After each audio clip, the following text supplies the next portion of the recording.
Hey guys, got a little messy in the kitchen today, but yeah, we did. yeah, we used a lot of pans, but I think there's a lot of ways we can simplify some of these dishes today.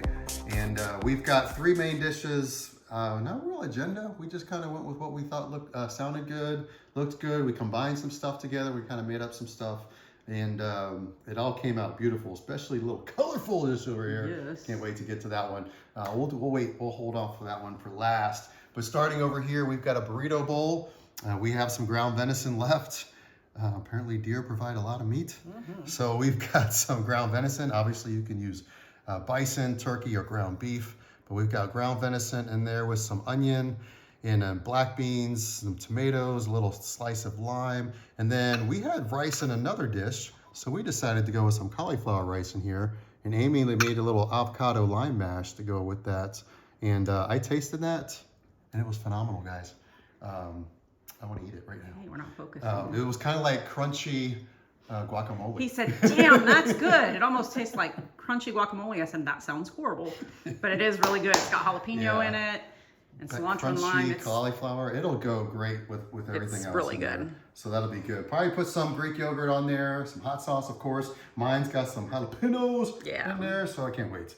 Coming over here, we have got a Pinot Noir mushroom and chicken dish. And this one was a little fancy, guys. I'll admit, this one a little fancy. But it sounded great, so we went for it. But I do believe we can simplify this dish quite a bit.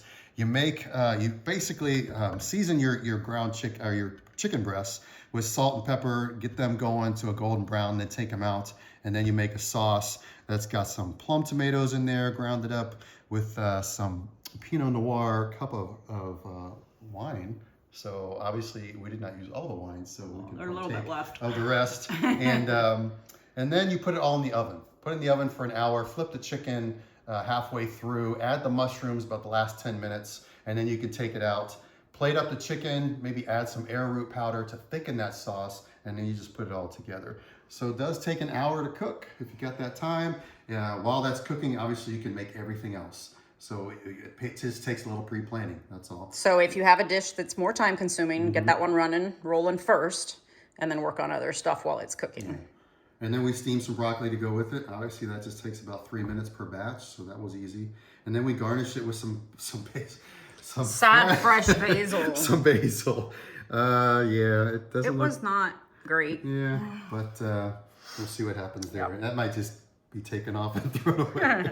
But over here, guys, look how beautiful this dish is. We've got some Korean ground chicken in this one. So we use ground chicken. Usually I shy away from it because it can get dried out, but it does have a sauce in there to keep it juicy.